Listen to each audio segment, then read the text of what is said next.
Welcome to CLIC Connect. I'm your host, Greg Sullivan. We have got the return of Eric Paulsen. He is one of the best people in commercial real estate, not only in Orange County, but in California. He's got this great pedigree of accomplishments throughout his career. He is my go-to person for commercial real estate. As you guys know, it's all about hotels with me, but we need to talk about commercial real estate. It's affecting everything. What's happening now? We've got quite a bit going on. But before I bring Eric out, I would like to thank Red Roof Franchising for being our production partner on this show. They've been with us from the beginning. And call Matt Hostetler over there. He'll be glad to help you. You want a new brand? Talk to Matt. They've got a soft brand. They've got, the Economy Select service. They've also got their extended stay, and they've got a beautiful prototype for that new extended stay property. So give them a call. Let them know that producer Danny and I sent you over there.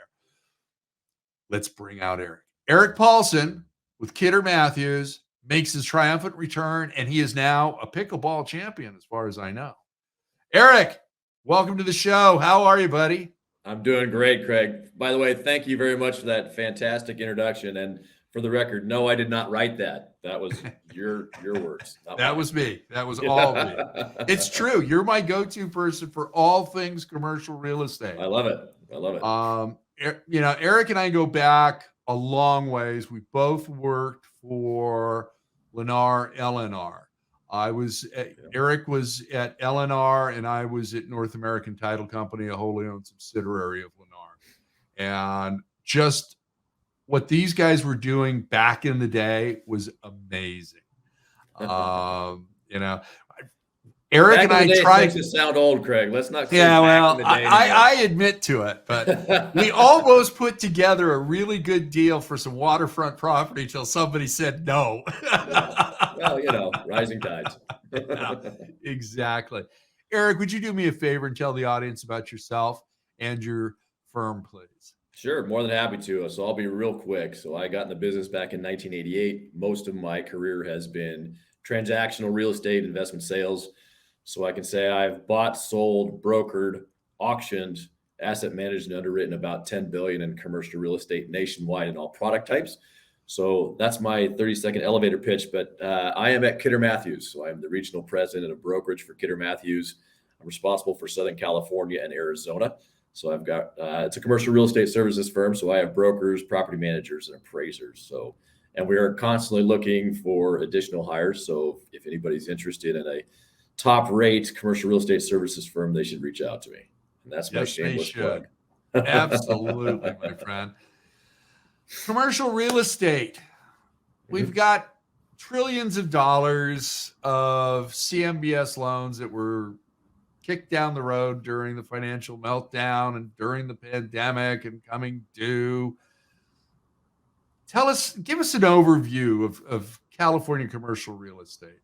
Sure. Real quick, California commercial real estate is still a desirable product type. But as with all pieces of real estate, you have to take it down to the micro level and to the product level. So I'm still bullish on apartments. I'm still bullish on industrial, although there are some cracks in both. With some legislation that you're seeing going on out there. Office is okay in certain markets. I think there's a flight to quality because you can afford it again, and you're looking for the amenities and the reasons to go back in the office. I think downtown markets are still trying to find their way. They're still trying to explain why it's good to come back in with traffic and with the other social ills that we don't need to even go into. Retail has never really gotten into the whole, believe it or not, even with COVID and not being able to go back, they never got into the hyper aggressive cap rates and interest rates. They were always a 7 cap and have stayed there. So I still think California real estate is very desirable. I still think it's something that people want to invest in, although we are seeing a lot of investor dollars going out of California. I think our legislators are creating some uncertainty with the rules and with the rate hikes you're seeing from the Fed. I just think that there's a little bit of a pause going on right now as people try and figure out what the rules of the games are. People will play the game if they know what the parameters are of that game. And right now there's just a little bit of uncertainty with that. Absolutely. Eric, it seems like daily I'm reading articles that what was a Class A office building in downtown LA, 32 stories, is being converted to housing. Now, I just don't see that happening. I can see some lower rise buildings, bigger footprints than some of these skyscrapers. But am I wrong on that? I mean, it just seems to me the brain damage with plumbing, water in, water out is too big of a problem. Electricity, I think you can compensate for. Sort of. Maybe. It's still going to be expensive, but maybe. Yeah. But so you're correct. You're correct that you are seeing those headlines because right now that makes sound bites and everybody's trying to solve for our affordability issue for housing, which is actually a supply issue versus an affordability issue, in my humble opinion. But yeah, 32-story high rise. When you think about it, it's really follow the money. Can you make money doing that? And it is a massive undertaking to take a large high rise building and convert it to fully residential. Because when you think about it, what is required in a residential is not just the water in and out, but you also have to be able to flush the water in and out. So you're talking sewage. Not necessarily a lot of impact on electricity, but even then, electricity is the grid's challenged. So I think at the end of the day, you might see several floors converted. You might see several floors converted to luxury rental hotel / condo, hotels, things of that nature. So out of a 30-story building, you might see 3-4 floors converted to residential, probably up top just to get the views and all that. But it is extremely expensive to do so. And you are going to have to revamp almost all of your mechanical and water systems to make that work. So you're correct. Low rises, you can either get water up there very easily or scrape it and build, but the high rises, I think, are going to be a lot more challenging, and it will depend upon the basis that you have in your building and how much it's going to cost to do it. And construction costs are astronomical right now. So you're correct. Your assumption is correct at this basis. That's my long-winded answer to tell you, and it hurts, I know, to have to say this, but you're right, Craig. No, I'm glad that I am, because it just seems like it was too much pie in the sky. And you made a point the other day when we were talking, air conditioning and heating is another thing you need to look at. Now you've got individual controls, zones, it goes on and on and on. And if I'm living in a 32-story building that is partially hotel enhanced, residential units on top, what's below me? Okay. And what about security? Parking garage. And as well as I do, those parking garages downtown LA, you try to take a modern day Suburban in there, you're never going to get it into, get it under the first floor. It's not going to happen.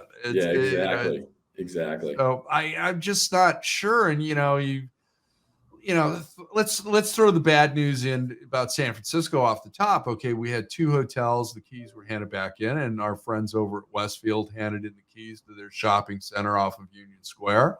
And I've been saying this for decades, that those malls should be converted to higher forms of education, whether it's a community college or an adjunct, campus for Cal State University and possibly a trade school, because we forgot how to build stuff in this country.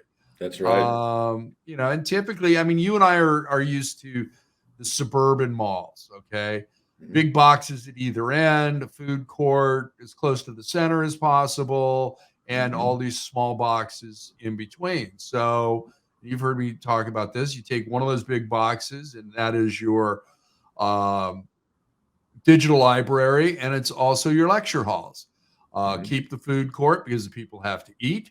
Take the other big box. You can make dorms and vocational training, and all the small ones can be used as offices and labs and that type of thing. And I don't have to go to college to get out of poverty, but you do have to get some sort of program, some sort of apprenticeship, whether it's welding, frames together for buildings or something else, electrical, plumbing, all of that.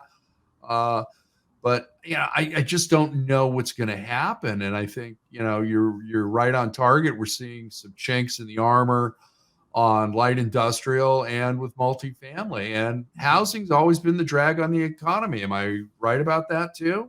Yeah, no, I think you've hit on a whole bunch of rabbit holes I can go down. That's for sure. So, with those suburban malls, you have a massive parking fields, and those massive parking fields can be reutilized. Yes, they can be campuses. You saw UCLA bought the downtown LA office building, is doing an adjunct facility there, and you're seeing some off campuses here in Newport Beach, where I'm sitting right now. I think ASU just bought a building to do something very similar to that. So that is a possibility. Again, follow the money. What would it take to convert to that? Do the folks that want to put those schools in place have the dollars to do that? And does it make sense to do that? So I would say you're going to see more conversion as we try and monetize and figure out what to do with a lot of this surplus real estate that's out there. You mentioned San Francisco with Westfield handing back with some of the buildings that are being sold down there. I think that's solvable if they were willing to enforce the laws on shoplifting and or things of that nature that they're not willing to do. So I just think that's a social ill scenario that needs to be resolved differently. It's not a real estate problem per se as much as it is a location. Wow. You mentioned housing. To me, my favorite misnomer that's out there is affordability. Yeah. Any housing you can put into whatever tier you want, whether it's ultra luxury all the way down to SRO, you just need to put it into the system. So we can't go off and say, no, look, we killed 2,000 luxury units. Well, that's 2,000 units, period, you killed. Because remember, you build ultra luxury moves up, middle class moves into luxury, less than middle class moves up and in, and eventually everybody gets housing. You just need to add it into the supply. So I think a lot of these facilities that are defunct, that could be reutilized, have the potential to add housing. And then obviously you run into the NIMBY and the things that go along with that. So I'm going to stay off soapboxes, but pretty much I think if we could just reutilize that more effectively and efficiently, I think we stand a better chance of solving some of these woes that we've got. I think you're right about that. And hopefully the powers that be are listening or watching the show and go, hey, that's a good idea. Right. Well, let's not forget, you can't be the mayor of a town that doesn't have any problems. So I think it comes down to us to say, we want this, and then go execute. But obviously you have to have some buy-in. But I think it really comes down to us at the street level saying, we need this, we need to get it done. Here's what we're doing. And there are people that are out there doing that. That's the good news. I know up in Los Angeles, a gentleman who runs one of my competing firms has created a task force to go after homeless, and they're putting money into it, and they're meeting with local officials. They're trying to rally support for that sort of stuff. So I think grassroots goes a long way, and hopefully more people will feel the bug to get engaged, involved, and try and make a difference. I agree. And we've been preaching to the hotel sector for a long time about, get to know your city council members, get to know your mayor, start there, get to know your representatives up in Sacramento. It's critically important. Yeah. And if you bring them out to your assets and tour them around, and they can see the community and they understand where you're coming from, I think not only is it great for the community, but it's good for that segment as well. Well, nobody wants. Can I be cynical on you real quick? And I apologize for being cynical, because I'm usually the most upbeat guy you'll ever meet. But think about rent control. I've got an apartment unit with 200 tenants in it, and I've got one owner, and I'm going for votes. I'm going for the 200. 200. Yeah. I'm not going for the one. That's not being cynical. That's realistic. Yeah. So out of Sacramento, there's usually about 3,000 bills. Just in California, 3,000 bills come out of Sacramento. There's about 200 of them that relate to real estate, and 10 of them could be devastating to our industry as an industry segment. So what's happened is you may or may not have heard about AB 1000, which was a bill where they were trying to say 1,000 feet between industrial buildings and a sensitive receptor, which is anything that breathes oxygen. And that was moving forward. But with a bunch of phone calls and meetings with the people that just said, look, there's enough votes that would vote against you if you went down this path. They just need to be reminded that as a voter, this is how you think. And Right. so you try and get to the 200 versus the 1 votes very quickly on these issues and these items. So to me, the more engaged people are willing to be with whether it's a quick email or a quick letter to say, I'm for this or against this, that's how you let the politicians know. So your point was fantastic. The hotel owners need to get in front of these people and say, here's my opinions and my beliefs, and this is what I need. And this is what I bring to the table to make that happen. It goes a really long way. It does. And yeah, it's funny how many city council members don't understand the amount of tax dollars that also come in from a hotel. Not just sales tax, but the transit occupancy tax and everything employment else. And everything else that comes with it. It's a very big economic driver for just about any place you are. Not to mention what you just said was local, but bringing in tourism, bringing in business. So there's a lot of economic value to a hotel owner being able to show, hey, here's what you're doing that impacts my ability to do all these great things for you. Yeah, and I think San Francisco is starting to wake up to that.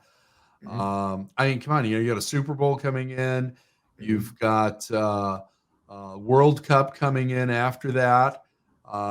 It's an opportunity to, that city needs to stop treating the business owners like they're, a criminal and start working with them to revitalize. I think San Francisco's got a lot going for it. I mean, it has a historically fantastic reputation as a great place to go to. So I think they just need to recapture some of that because the news these days scares people away from there. All you're hearing are why you should not go there, not why you should. So that unfortunate perception's reality. They need to do a lot to change that around, and they will for sure. It's a great place. Absolutely. I mean, the Hotel Association up in San Francisco has been on it, not just social media, but the regular media as well, and Visit California, who I've always been a big supporter of. They actually bring in more money than they spend every year. And tourism dollars are part of the lifeblood of this state. So absolutely. You and I are lucky. We got Disneyland in our backyard, so we can Uber over and go spend, several $100s for the day and then Uber home. Oh, I wish it was just several $100s. That's just the park. Exactly. With you having your thumb on the pulse of commercial real estate, Eric, what are you seeing with interest rates? I think we've got at least 1 or 2 more bumps coming this year. Okay. I think they've outright said it. They have indicated that there will be 2 more bumps. Is there going to be more than that? No, I don't think so. The market, I think, is also trying to take into account what's going on, but there's so much in regards to the labor market being exceptionally tight. In their opinion, I still see for higher signs everywhere. But they're seeing high prices. It's going to be tough to tame inflation because they put trillions of dollars into the market. The natural reaction to that is inflation. So until some of that burns off, and what's sad, as just a normal person, if you will, is we're going to make this market better, which means we're going to get a bunch of people fired and we're going to reduce our prices and make people earn less, including the businesses. And we're going to do that by interest rates. Just seems so antithetical that's how we have to solve this problem is create misery. But I think you're going to see 2 more this year for sure. I think it's impacted transaction volume as people, again, are waiting to see what the rules of the game are, but people are starting to price that in. Sellers are beginning to capitulate a little bit more. And I think I've said this before with you, there's never been more money in commercial real estate available from both the debt and the equity side that I don't think you'll see price reductions unless there's some building specific or market specific issues that will crater values in real estate. I agree with you on that. Yeah, we have had that conversation, and I think you're right on target with that as well. Yeah, it's just really interesting watching. We've got a bunch of loans coming due, and you've got a lot of sticker shock out there with owners that were basically getting commercial real estate loans on par with a residential loan, and you just Yeah. can't do that anymore. And Mhm. you and I started more than a couple of weeks ago, and we saw interest rates very high. We aged a couple weeks just this morning. Come on now. Yeah, exactly. Every day I do feel like age 2 weeks. But what you should also remember, though, when you talk about these loans defaulting or coming to the market, banks don't want to take the property back. Right. They're doing everything they can, and the government doesn't want them to take them back either. So they're asking them to work with their borrowers. On the CMBS side, CMBS special servicers don't immediately turn around and bring it to market. They take a couple years to balance it out, recap, get more tenants in, do whatever it takes to bring it about. So we're not going to see this flood of properties coming to the market. Now, the government could come around and say, banks, you need to mark to market, in which case we're going to have a lot of problems. Yeah, but there's a bunch of banks right now that could have failed, but the government doesn't want to take them back and doesn't have the manpower to do that. Right. So I think you're seeing a controlled descent. That might be the easiest way I can throw that out there is it could be a hell of a lot worse, but they're trying to avoid that. And we shall see if they come in and, hit the panic button or not. But so hopefully far, they don't. And I like that controlled descent because I'm really getting tired of people trying to second guess if we're going to have a soft landing or not. Okay. Then how about a controlled descent? Yeah. But unfortunately, we've got the pilot as the government, and you can see them kind of going,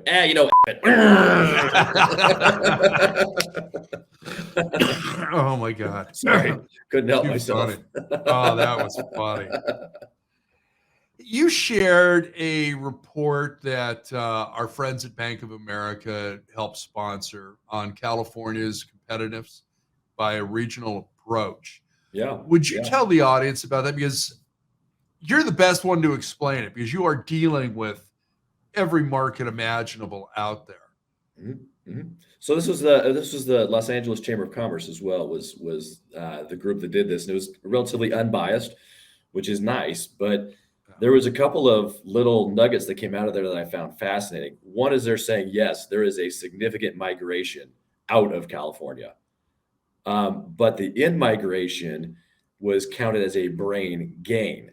So California is fantastic as an incubator, and it is fantastic because of all of our high-quality schools, our high intellectual capacity we've got with our population. So we create these fantastic companies. And as they grow and they innovate and they get bigger and better, when they realize they don't need California anymore, they leave for cheaper labor and cheaper real estate and less regulation, less taxes, less everything. So what you're seeing is when you say, oh my God, we lost 200,000 people. Well, that's like one company relocating to Texas who got for their benefits and for lower labor costs and lower real estate costs perceived. So to me, you're seeing a seasoned company that's leaving, but you have companies coming in that want to take advantage of our schools and our education and our high quality intellect and our innovation and our strategies and some fantastic weather thrown into boot. So you're seeing a lot of people move out once they've stabilized in seasons because they don't need us anymore here in California. But the ones moving in, and that's the brain gain, is these great innovative new companies that want to tap into what we've got to help them elevate their game. Absolutely. So it was interesting. It was interesting in that regard. But I think the takeaway is, yes, you are seeing that major company leave with all the benefits, the employment, everything that goes with it, because we have overtaxed them, overregulated them, and made business a difficult procedure or a difficult thing to do in California, which is unfortunate. We don't have to do that. I agree with you. We don't have to do that. And I still think that, with this exodus, we were at 40 million residents and, it's a little more than 1%. And hopefully, we're going to start drawing more people coming into California, like this report says, then, and replace that. And that startup, that entrepreneurial, blood and those ideas are great. But we also have to take care of our film industry. Granted, agriculture is still number one in this state. We still outproduce every other state in the union. But we need the film and entertainment industries. We need various other the financial industry. We can't have this mass escape to the Carolinas or someplace else that we've had. There's no reason to make it as difficult as we are. Right. The one thing I found concerning is I did listen in on a political committee in regards to legislation that was coming out. And almost every one of our politicians to a T said, I'm a climate warrior. And to me, it was, I think I need you in a different battle. I think there's other things we need to worry about. You're creating so many issues and so many obligations in your climate warriorness that you're losing your economic base that can cover all the costs and expenses of all the infrastructure, the utilities, the police, the fire, the school that we need. Yeah. And that will take care of the various other things that we need to do for the climate as well. And Sure. you got to juggle all those balls. Okay. If you can't, okay. Now, granted, I'm old, tired, and I can't juggle anymore and I can't multitask. Okay. I admit it freely. That's why I'm not in politics, or I would be. If I was 20, 30 years younger, I'd be running for something, whether it was dog catcher or something else. But you need to have that ability to pay attention to multiple subjects, topics, concerns, and so much more. And if you're not, you're focused on one item and that's it, you're going to be a one-trick pony, and I'll help vote your ass out, but yeah, well, unfortunately, that's the problem is everybody's got to get out and do and exercise their vote. Exactly. All right, my friend, are you ready for our lightning round? Sure, why not? Hit me. All right, 2 minutes on the clock starting now. Retention. Yes. It's a lot cheaper than recruiting. If you can retain your employees, do what you can to retain your employees. Housing. Need more of it. Doesn't matter where it is on the food chain. It can be ultra luxury all the way down to SRO. We just need more of it into the system, and it needs to be incentivized by the government, not penalized. But you're not seeing a lot of incentives to make it happen. It's usually a struggle to make that happen. Labor. Labor, I see value in unions, but I also see that they need to take responsibility for their employees. We need to be able to fire or hire if they are bad, and they've taken that ability away from their bosses. So I think there's some problems there. I think they are self-interested, not globally interested as well, which is understandable, but I'm only under 2 minutes. So that's a further rabbit hole we can go down. Your favorite band, group, duo, or solo musical artist? No such thing. It's usually easier to go to the negative. I am not free-flowing jazz, but everything else works. All right. And it's got guitars and it's in the 80s or the 70s. I'll work with that. Favorite movie? It used to be Airplane. Then I saw it again and realized that most of the humor is no longer relevant or allowed or allowed. But I will go with When Harry Met Sally or Sleepless in Seattle, because I can watch that with my wife and not get in trouble. Cable or streaming? Cable. Number one bucket list item? Right now, I need to go fishing in Alaska for halibut and for some salmon. I haven't had a chance to do that. And get up to Canada. It's pickleball. I'm easy. Pickleball. I'm playing a lot of that. My knees remind me of that daily. I've hosted a couple of tournaments. It is the next best thing for us ex-aging athletes.